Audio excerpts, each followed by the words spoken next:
Lieutenant Commander Jack Nelson stared at the massive shape floating in the darkness.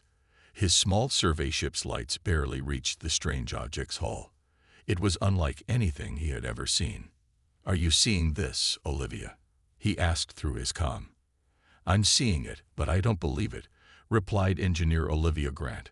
Her voice was filled with wonder. "That's not human design. And it's not Arcturus or Centauri tech either." Jack guided his ship closer.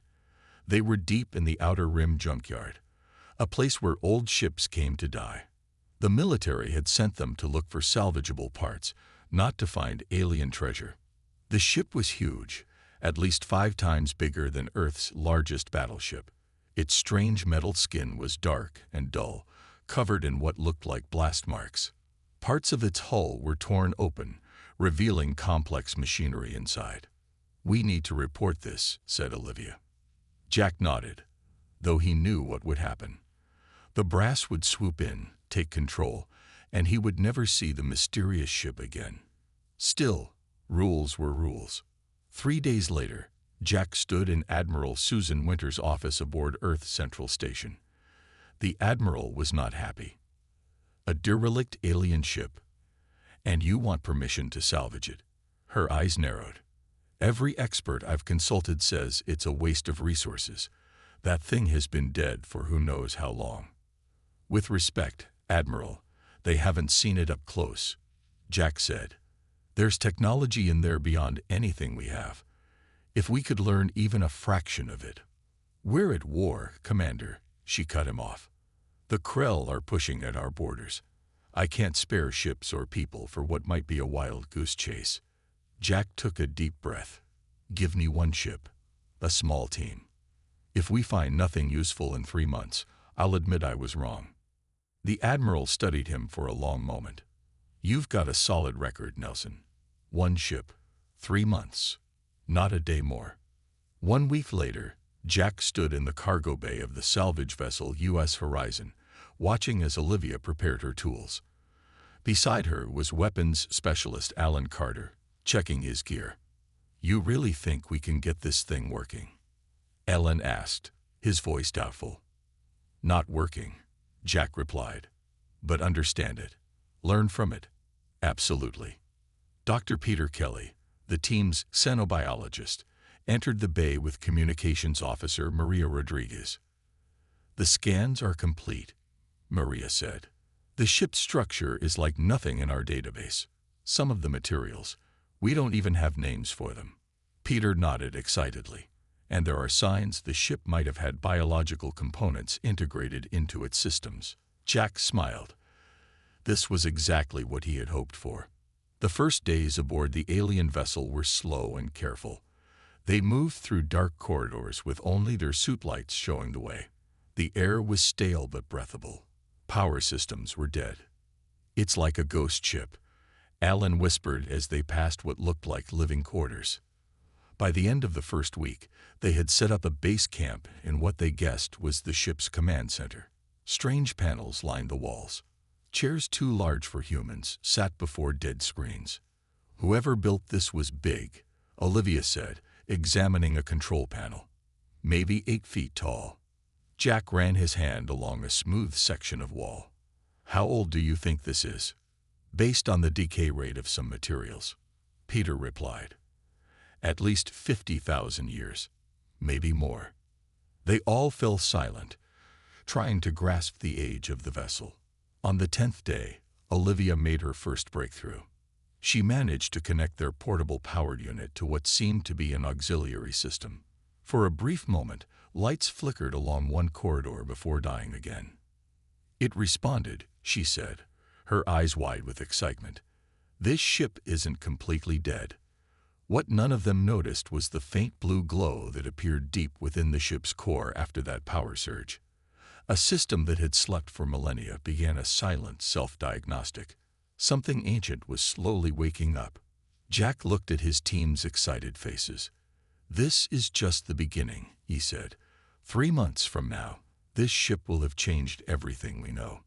He had no idea how right he was. 3 months passed quickly aboard the ancient ship. Jack's team worked day and night, mapping sections and trying to understand the alien technology. Progress was slow but steady. Olivia spent most of her time in what they now knew was the engine room.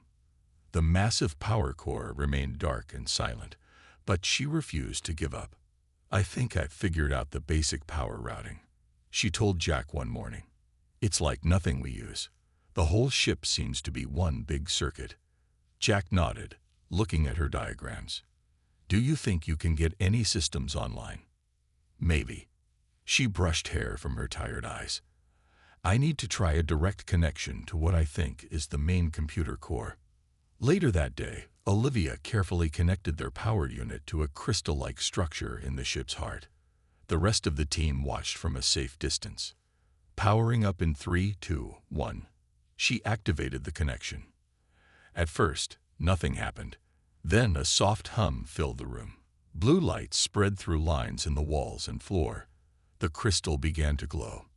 "It's working," Peter said excitedly. Suddenly, the ship shuddered. The lights flashed brighter. A voice spoke, deep and strange, in a language none of them understood. "What's happening?" Alan reached for his weapon. "I don't know." Olivia backed away from the console. "The power draw is increasing on its own." The voice spoke again. This time, Maria stepped forward. "It's cycling through languages," she said. "It's trying to communicate." Minutes passed as the voice continued changing. Finally, it spoke in broken English. "Identify yourselves. State. Purpose." Jack stepped forward. "I am Lieutenant Commander Jack Nelson of Earth. We found your vessel abandoned. We mean no harm." A pause followed. Then the voice responded, smoother now. "Scanning life forms. Human. Young species. Non-hostile intent detected." A hologram appeared above the crystal. A shape of light resembling a tall, slender being. "I am Guardian, intelligence system of this vessel. I have been dormant for," calculating, 53,249 standard years. The team stared in amazement. An actual alien eye, still functional after all this time. "Guardian," Jack said carefully. "Who built this ship? What happened to them?" The hologram flickered. "My creators were the vanguard. They were peaceful explorers. This vessel was their final creation." "Final?" asked Peter. "What happened to them?" "War came, an enemy from beyond. The vanguard fought, but were not warriors. They were destroyed." Silence filled the room as they absorbed this information. "Guardian," Olivia asked, "can you tell us about this ship? How does it work?" This vessel was designed as protection. Most systems are currently offline. Damage extensive. Only 15.3% functionality remains. Jack moved closer to the hologram. "Can the ship be repaired?" Guardian's light pulsed. "With time. With resources. Purpose unclear. Why do humans wish to repair this vessel?" Before Jack could answer, Maria's communication device beeped. Her face went pale as she read the message. "Jack, it's from Earth Command. The Krell Dominion has attacked our colony on Proxima Centauri b." Alan cursed. "The Krell have been threatening for years, but we never thought they'd actually attack. The message says they've declared humans unworthy of space and vowed to push us back to our home system." Maria continued. Guardian's hologram brightened. "Krell. Hostile intent. Threat to humans." The ship hummed louder. Query. "Do humans face extinction?" Jack looked at his team, then back at Guardian. "Not if we can help it. But we're outmatched.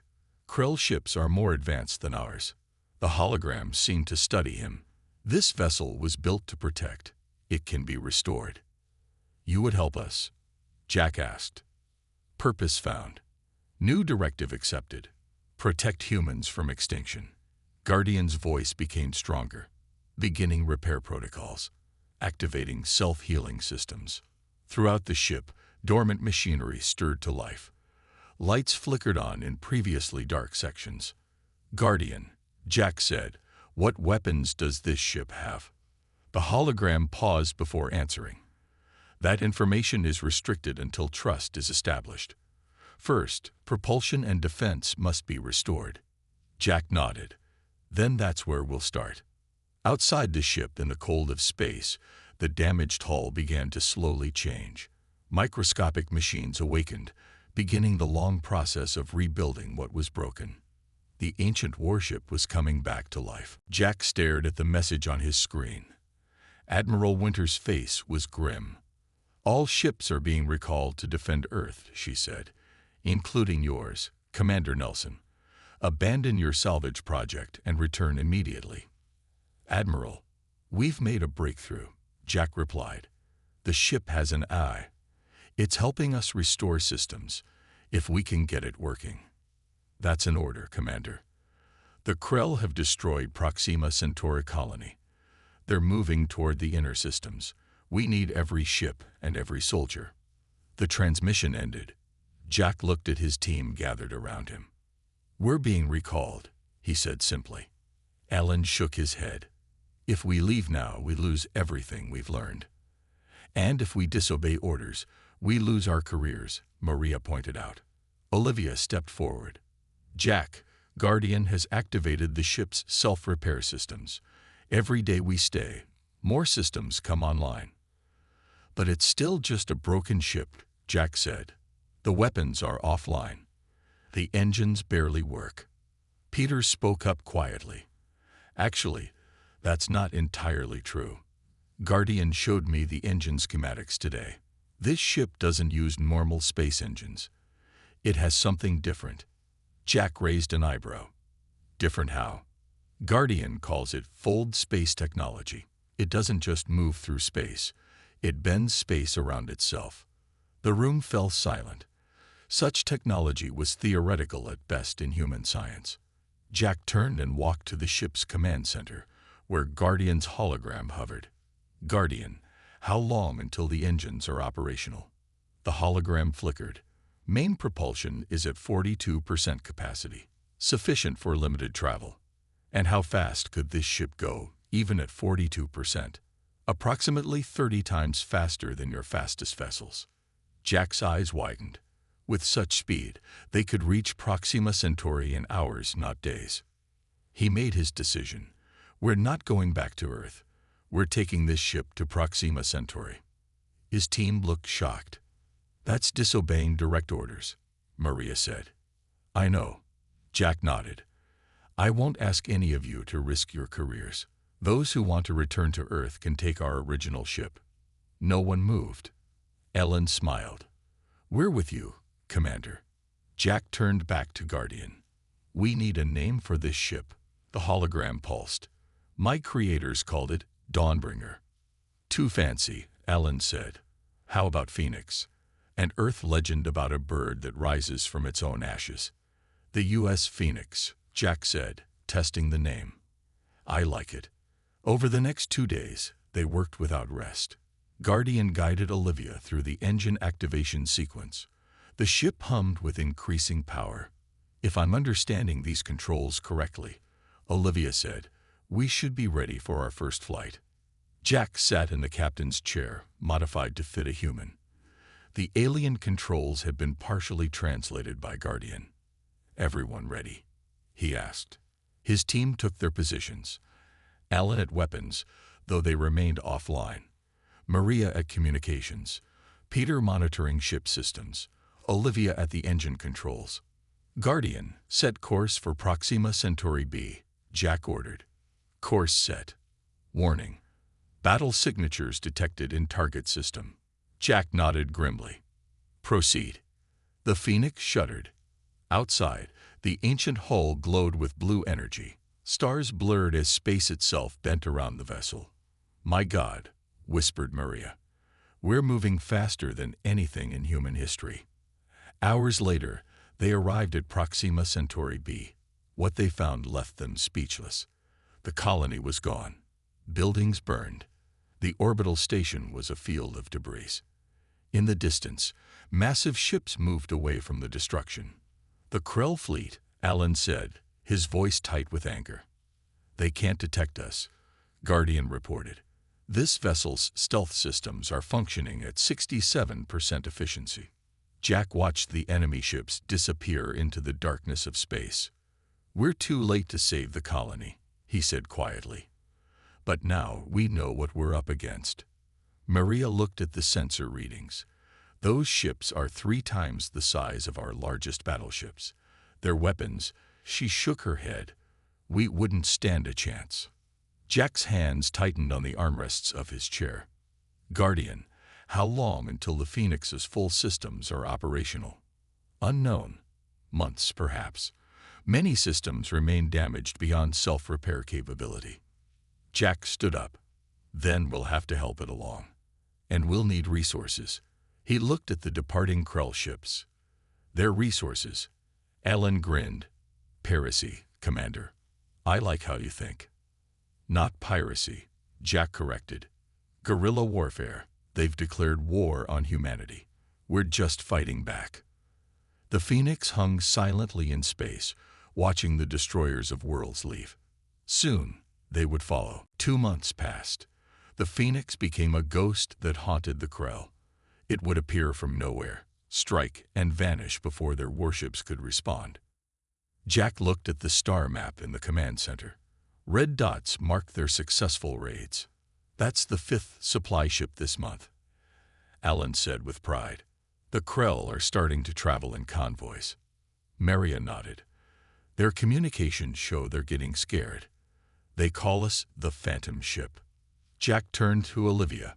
"How are the repairs coming?" "Better than expected," she replied. "The materials we've taken from the Krell work well with the Phoenix's systems.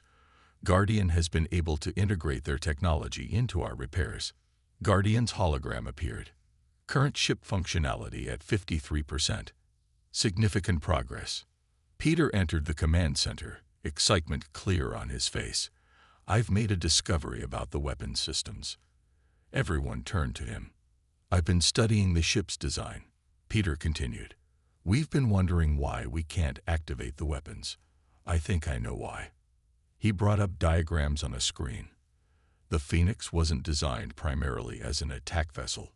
It was built as a defensive ship. Jack frowned. "What do you mean?" "The Vanguard were peaceful explorers, remember? This ship wasn't built to destroy. It was built to protect." Guardian's hologram pulsed. "Correct assessment. Primary function.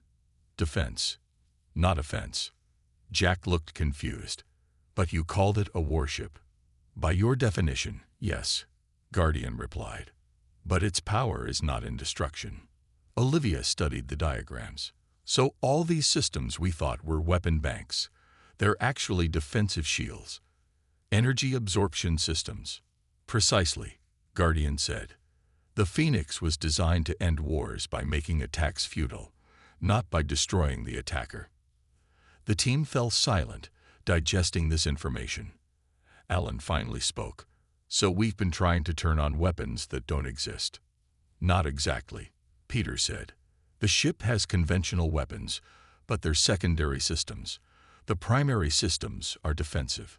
Jack walked around the command table, thinking, how powerful are these defensive systems? Guardian's hologram expanded, showing the full ship schematic. At full capacity, this vessel could withstand the combined firepower of 1,000 Krell ships. And could it protect other ships, or a planet? Jack asked. Yes, the defense field can be extended. Alan whistled. That changes our strategy completely. Jack nodded slowly. We've been hitting and running. Maybe we should be standing our ground. Maria's console beeped. Incoming transmission from Earth, heavily encrypted. Jack braced himself for bad news. Put it through. Admiral Winters appeared on screen. Her face was tired, her uniform wrinkled. Commander Nelson, she said, I should have you court-martialed. Jack straightened. Yes, Mom. But it seems your phantom ship has become the only thing giving us hope. She paused. The Krell have pushed us back to Mars. Earth is next. They're gathering a fleet, the biggest we've ever seen. Jack's heart sank. How long do we have? 2 weeks, maybe less. We'll be there, Admiral. After the transmission ended, Jack faced his team.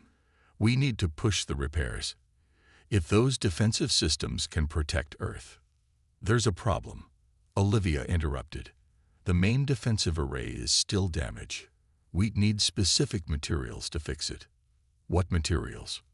Olivia looked at Guardian. The hologram flickered. Crystalline matrix elements, Guardian said. Rare, the Vanguard mined them from gas giants. Is there a substitute? Jack asked. Guardian was silent for a moment. Krell warships use similar material in their main cannons. Alan smiled. Then we need to capture a Krell warship. Not capture, Jack corrected. We need to take what we need and get out. We can't fight a warship directly. Peter studied the star map. There's a Krell outpost in the Beta Hydra system. They might have what we need. Jack nodded. Then that's our target. As the Phoenix set course for Beta Hydra, Jack stood alone in his quarters. On his desk sat his Earth military badge. Next to it was a small piece of metal Guardian had given him, marked with Vanguard symbols. The Phoenix was becoming something new. Neither fully Vanguard nor fully human. And so was its mission. Jack picked up the Vanguard medal. The Vanguard had built the ultimate shield. Now humans would use it not just to save themselves, but to reshape the balance of power in the galaxy. He just hoped they could complete the transformation before Earth faced the full might of the Krell Armada. The Phoenix hung in space near Earth, hidden behind the moon. From this position, Jack and his crew could see the Krell fleet gathering. Hundreds of warships, their dark hulls blocking the stars. They'd got enough firepower to turn Earth into ash, Alan said quietly. Jack nodded. The raid on the Krell outpost had been successful. They had obtained the crystalline materials needed for the Phoenix's defensive systems. Olivia had worked day and night to install them. Status report, Jack said. Olivia looked up from her console. Defensive systems at 89% capacity. It's the best we can do with the time we had. Will it be enough? Maria asked the question they were all thinking. Guardian's hologram appeared. Unknown. The fleet we face is larger than anticipated. Jack took a deep breath. Their plan was risky. The Phoenix would position itself between Earth and the Krell flagship. The defensive systems would absorb the enemy's fire and protect the planet. Meanwhile, Earth's remaining ships would attack from hiding places around the solar system. Admiral Winters is ready, Maria reported. Earth's fleet is in position. Jack looked at his small crew. They had come so far from that junkyard discovery. This is it. What we do today will decide the fate of our species. The Phoenix moved out from behind the moon, its engines glowing softly. The massive ship, once broken and abandoned, now sailed toward humanity's greatest threat. The Krell noticed them immediately. Their communications exploded with chatter. They recognize us, Maria said. They're calling us the Ghost Ship. Good, Jack replied. Let's show them we're very real. The Phoenix accelerated, heading straight for the center of the Krell fleet. The enemy ships began to move, surrounding them. They're targeting us with all weapons, Ellen reported. Jack nodded. Guardian, activate defensive systems. The ship hummed as energy flowed through its ancient circuits. A soft blue glow surrounded the Phoenix. Defensive field active, Guardian announced. Ready to absorb enemy fire. The Krell fired first. Hundreds of energy beams struck the Phoenix from all sides. The blue field flared brightly but held. Defensive systems holding, Olivia reported. Energy absorption at 40% capacity and rising. Jack watched the power readings climb. Guardian, extend the defensive field to cover Earth's atmosphere. The blue glow expanded, stretching back toward Earth like a massive shield. Now, Admiral. Jack called through the communication system. Earth's fleet appeared from hiding, attacking the Krell ships from behind. The battle had begun in earnest. The Krell flagship moved forward, its size dwarfing even the Phoenix. A massive cannon on its front began to glow. Energy readings off the scale, Alan warned. They're charging their main weapon. It's a planet killer, Guardian said, designed to break a world apart. Jack gripped his chair. Can we absorb that much energy? Unknown, Guardian replied. But if we don't, Earth dies. The Phoenix moved directly into the path of the flagship. The cannon fired, releasing a beam of pure destruction. It struck the Phoenix's defenses with incredible force. The ship shuddered. Warning alarms sounded throughout the vessel. Energy absorption at 95% capacity. Olivia shouted over the noise. Systems overloading. Guardian's hologram flickered. Rerouting power. Activating emergency protocols. Jack felt the deck plates heating beneath his feet. Guardian, can we redirect the energy? Redirection systems damage, Guardian replied. But, yes, one option remains. The Phoenix's hull began to glow white-hot as it absorbed the continuing beam from the Krell flagship. What option? Jack demanded. The energy must be released. I can channel it through the ship's core and release it as a pulse. Do it. The Phoenix seemed to fold in on itself for a moment. Then it expanded, releasing a wave of blue energy that spread outward in all directions. The Krell beam was cut off as the wave hit the flagship. Throughout the battlefield, Krell ships went dark as the energy pulse washed over them. Their weapons stopped firing. Their engines died. What happened? Jack asked, amazed. Energy conversion, Guardian explained. The pulse neutralized their power systems temporarily. Earth's ships continued their attack, now facing defenseless enemies. Victory seemed possible. But inside the Phoenix, systems were failing. The bridge filled with smoke as panels overloaded.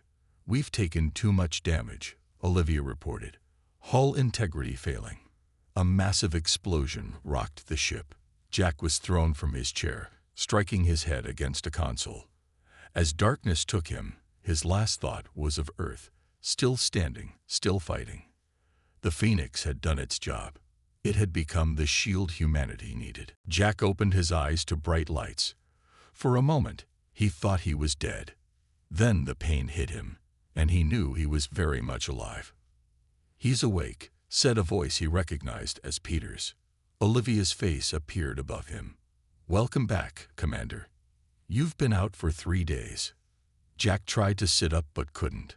His body felt heavy, weak. The Phoenix. Earth. Earth is safe, Alan said, stepping into view. The Krell fleet retreated after our energy pulse disabled their ships. Earth's forces managed to destroy 30 of their vessels before they could restart their systems. Jack relaxed slightly. And the Phoenix. His crew exchanged looks. Maria stepped forward. We're aboard the Earth station now. The Phoenix suffered extensive damage. It's being repaired in the largest dock they could find. Guardian? Jack asked. I am here, Commander Nelson, came the familiar voice. Not from a hologram, but from a small device on a table nearby. Guardian's core systems were transferred to a temporary housing, Olivia explained.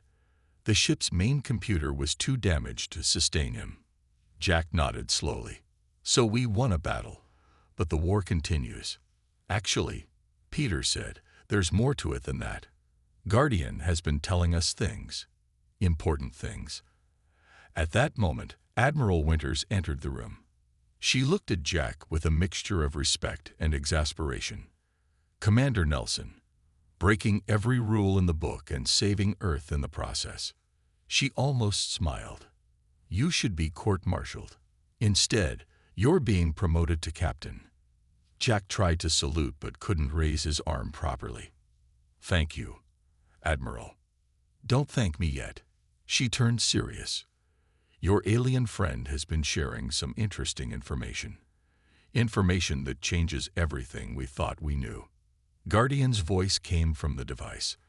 I have revealed the full truth about the Vanguard, as Captain Nelson and his crew have earned the right to know. Tell him, Admiral Winters said. Guardian's voice seemed to strengthen. The Vanguard were not destroyed in a war, as I initially stated. They evolved beyond physical form. They ascended to a higher plane of existence. Jack frowned. You lie to us. Not exactly, Guardian replied. I was programmed to reveal information in stages, to test those who found me. The Phoenix was left behind as a guardian for younger species, programmed to reveal its full capabilities only to races that will use it for protection rather than conquest. And have we passed your test? Jack asked. Yes. When faced with superior enemy forces, you chose to shield your world rather than destroy your enemies. You have proven worthy of the final gift of the Vanguard. Admiral Winters stepped closer. Guardian says the Phoenix contains technology beyond even what we've seen. Technology that could change the balance of power in the galaxy permanently. Jack looked at his crew, seeing their excitement. What kind of technology? Guardian's voice took on a tone Jack had never heard before, almost reverent. The Phoenix is not merely a ship, it is a key. The final form of the vessel has yet to be revealed. Explain, Jack demanded. The Vanguard created this ship as their legacy, a way to identify species worthy of joining a greater community. The energy absorption and redirection you witnessed was only the beginning of its capabilities. Peter spoke up.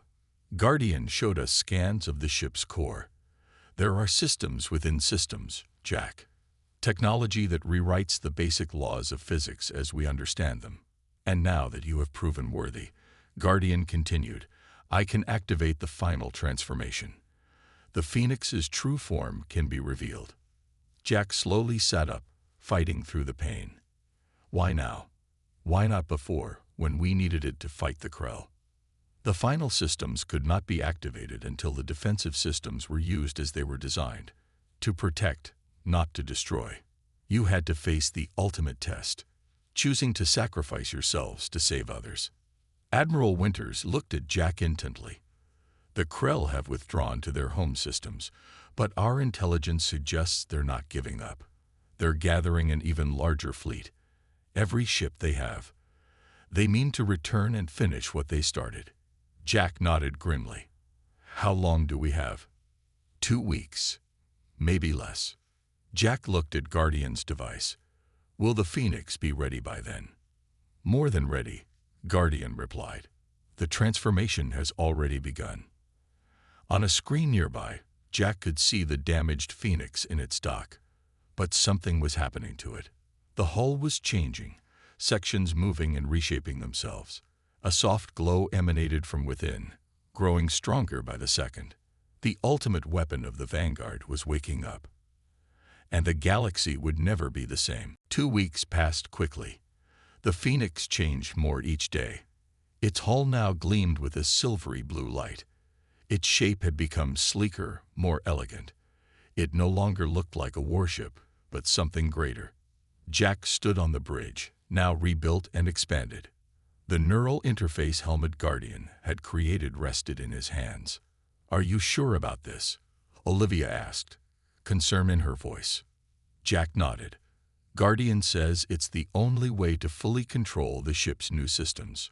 Ellen checked the sensor readings. The Krell fleet has been detected entering the outer solar system. Thousands of ships, Jack. More than we've ever seen. Earth's remaining vessels gathered near the moon. They looked tiny and fragile compared to the approaching enemy. It's time, Jack said. He put on the helmet, feeling it connect to his mind. Guardian's voice spoke directly in his thoughts. Neural link established. Welcome to the true Phoenix, Captain Nelson. Suddenly, Jack could feel the entire ship. Every system, every power conduit, every defensive field. It was overwhelming at first, but then strangely comfortable, like coming home. All crew to stations, he ordered. We're moving out. The Phoenix left its dock, now almost twice its original size. Light pulsed along its hull in complex patterns. Earth's people watched from below as their defender rose to meet the enemy once more. Admiral Winters' voice came through the communication system. Good luck, Captain. All of humanity is with you. The Phoenix moved beyond the moon, accelerating faster than should have been possible. Through the neural link, Jack felt the ship's eagerness for the coming confrontation. The Krell fleet appeared before them. A vast armada stretching across space. At its center was a new flagship, even larger than the one they had faced before. "They brought everything they have," Maria said, her voice steady despite the odds. "So have we," Jack replied. The Phoenix stopped, hanging in space between Earth and the massive enemy force. A single ship against thousands. "Guardian, activate all defensive systems," Jack ordered through the neural link. "All systems online," Guardian replied. "Final transformation ready." The Krell fleet advanced, their weapons charged, ready to obliterate the single defender and then destroy the world behind it. "Now," Jack whispered. The Phoenix began to change again. Its hull opened like a flower blooming. Light poured out from within, pure and bright. The ship expanded, becoming a great sphere of energy that grew larger with each passing second. Through the neural link, Jack directed this power, not as a weapon, but as a shield, a barrier between humanity and extinction. The Krell fired. Thousands of energy beams struck the Phoenix simultaneously, but instead of damaging it, they were absorbed, making the sphere grow even larger. "What's happening?" Olivia asked in awe. "The Phoenix is doing what it was designed to do," Jack replied, his eyes closed as he focused through the neural link. "Not destroying, neutralizing." From the sphere, waves of energy pulsed outward. As they washed over the Krell ships, something strange happened. The enemy vessels didn't explode or break apart. They simply stopped. Their weapons went silent. Their engines died.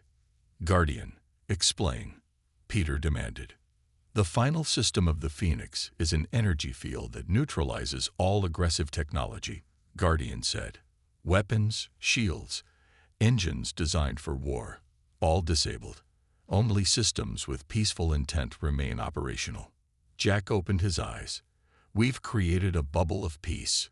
The largest wave yet spread from the Phoenix, engulfing the entire Krell fleet. Every ship hung motionless, powerless. A communication came from the Krell flagship. On the screen appeared their supreme commander, a large insect-like being. Its voice translated through Guardian. "What have you done to our fleet?" it demanded. Jack stood tall, still connected to the Phoenix through the neural link. "We've ended the war. Your weapons are useless now. Your ships can still fly, but they cannot attack."